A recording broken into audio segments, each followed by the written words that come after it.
Ya, terima kasih Anda masih bersama kami dalam program Cafe Break bersama Kapolda Metro Jaya. Ya, dan kita masih membahas mengenai tangkal radikalisme. Ya. Sekarang kita ingin bertanya kepada Ibu Rustika.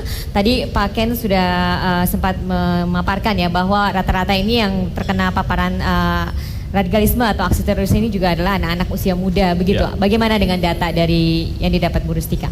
Ya, terima kasih Mbak. Jadi sebenarnya kami ada dua data sebenarnya terkait dengan radikalisme.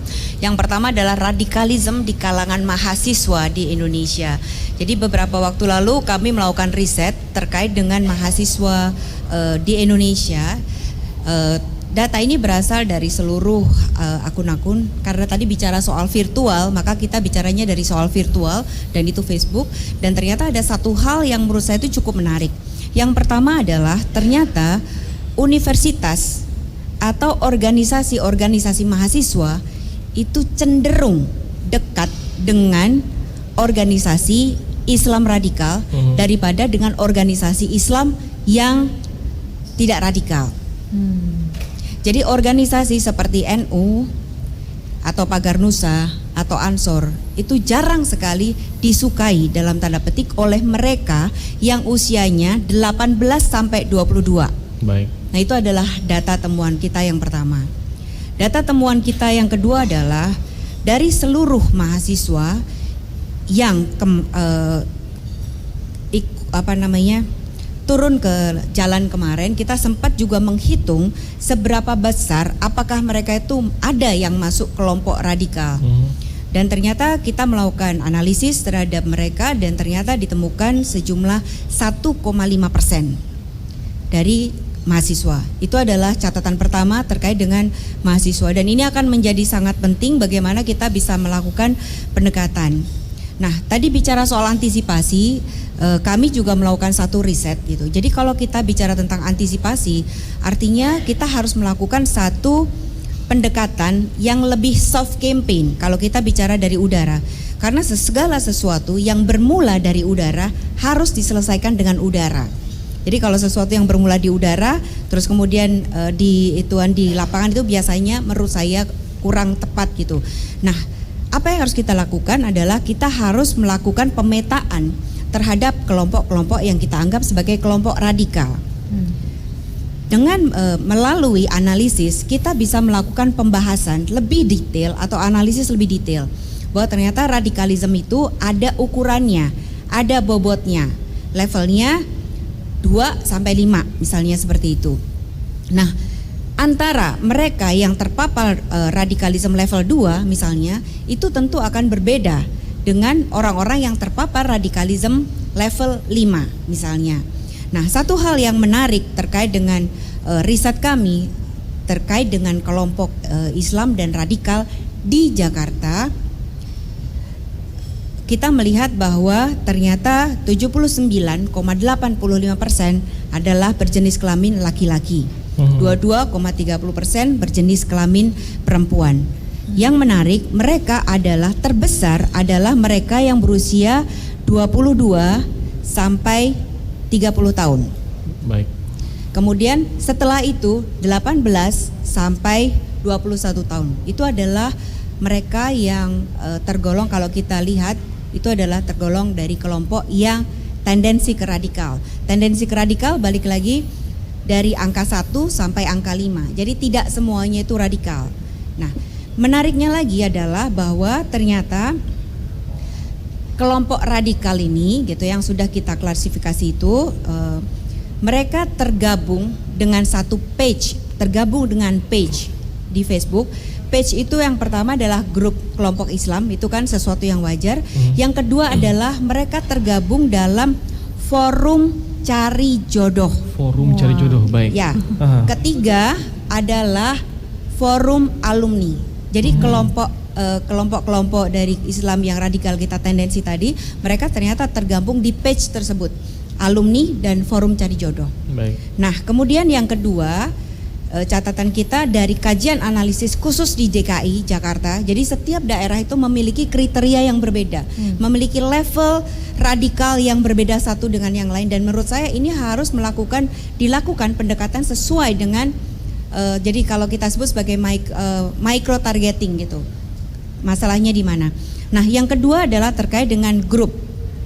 Bapak dan Ibu tadi kalau Pak Ken cerita bahwa kita tuh sampai takut sama tukang bakso misalnya. Ya.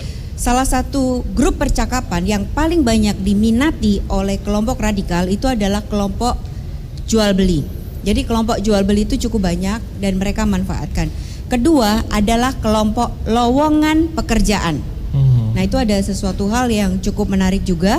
Ketiga adalah untuk DKI itu ya, pecinta burung Bapak Ibu. Jadi kita walaupun dalam jumlah sedikit tapi ternyata kelompok radikal itu mereka suka atau bergabung dalam kelompok-kelompok pecinta burung, dan terakhir adalah grup Islam yang terbesar tentu saja. Nah, itu adalah beberapa data yang kami bisa sampaikan bahwa ternyata kita bisa melakukan berbagai pendekatan. Tadi kan pendekatan kan ada berbagai macam tadi ya. Bagaimana mereka masuk konspirasi dengan direkrut, dengan cara virtual. Nah, apa yang saya sampaikan adalah yang dengan cara virtual. Jadi segala sesuatu yang muncul di media sosial itu harus diselesaikan di media sosial. Seperti itu, Pak. Jadi memang tidak selamanya faktor ekonomi yang selama ini selalu didengungkan, ternyata faktor cari jodoh pun bisa jadi salah satu faktor, kurang lebih begitu Ibu ya. Iya. Oke.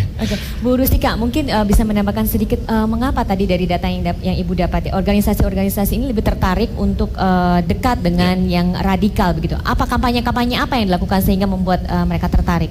Nah, jadi kita bicara terkait dengan hal virtual yang pertama. Kedua adalah kita bicara tentang karakter gitu ya. Jadi karakter virtual itu adalah karakter anak-anak muda milenial.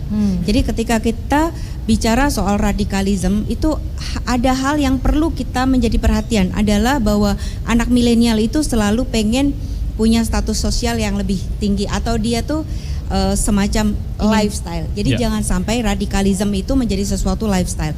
Kenapa? Karena dalam riset kita, mereka yang level 5 itu betul-betul mereka ingin menjadi bagian dari perubahan Indonesia. Dan bagian perubahan itu adalah bagaimana dia bisa membuat sebuah negara khilafah. Dan ternyata ketika dia membuat satu negara khilafah, orang di sekelilingnya dia itu pada takjub, wow hebat ya kamu ya, berani melawan sesuatu yang mainstream seperti itu. Nah, itulah yang membuat kita harus melakukan pendekatan juga dengan hati-hati karena apa? Kita harus tahu karakter mereka itu seperti apa gitu loh. Karena kaitannya tadi dengan milenial. Satu. Kedua, kita masuk dalam satu situasi yang disebut sebagai post-truth politics gitu kan. Jadi orang hanya ingin percaya dengan apa yang ingin dia percayai, dan sesuatu yang berhasil untuk merengkuh hati mereka adalah emosi gitu loh. Jadi kalau kita mau melakukan pendekatan, mungkin kita harus melakukan pendekatan emosional. Mereka itu cara perekrutannya seperti apa, kenapa mereka tertarik. Jadi kita masuknya itu harus dengan frekuensi yang sama. Kita tidak akan berhasil untuk membuat mereka itu berubah tanpa kita masuk dalam frekuensi yang sama. Nah, ini adalah cukup berat karena ketika kita masuk frekuensi yang sama, artinya kita akan perang narasi dengan mereka. Nah, itu adalah beberapa catatan. Dan kalau kita memang harus dimasukkan ataupun dengan cara memasukkan frekuensi yang sama, peran pemerintah seharusnya seperti apa? Jadi yang pertama, kalau ini saya bicara dari sisi virtual. Jadi yang pertama adalah kalau kita mau melakukan antisipasi, kita harus betul-betul yang namanya tuh micro targeting. Micro targeting itu apa? Jadi mungkin dari riset kita juga menunjukkan bahwa satu, karakter radikalisme di setiap provinsi atau di setiap daerah itu berbeda. Itu. Nah, kemudian setiap daerah itu juga memiliki, jadi di dalam riset itu ketahuan terlihat bahwa siapa orang yang paling radikal itu siapa yang menjadi rujukan mereka. Di setiap daerah itu pun berbeda. Artinya ketika kita mau melakukan pendekatan ke mereka, kita harus betul-betul daerahnya mana, kita mau masuknya dari mana gitu. Jadi kalau kita lihat bahwa salah satunya tadi kan ada pecinta burung misalnya, kita bisa masuk ke frekuensi mereka, ngobrol dengan mereka, jadi smooth gitu. Karena apa? Kuncinya itu adalah di hati, di emosi gitu loh. Kalau kita berhasil menyentuh sisi emotion mereka, apa yang kita sampaikan ke mereka, mereka akan mudah menerima, ikut ke kita. Betul. Tapi lagi-lagi kunci dari semuanya adalah bagaimana kita bisa melakukan pemetaan dengan sangat tepat dan sangat detail, karena setiap radikal, kelompok-kelompok radikal di berbagai daerah, di berbagai kelompok, di berbagai usia itu sangat berbeda. Jadi di sini misalnya terlihat bahwa kelompok usia tua itu mereka lebih cenderung dengan kelompok tokoh agama A, B, C.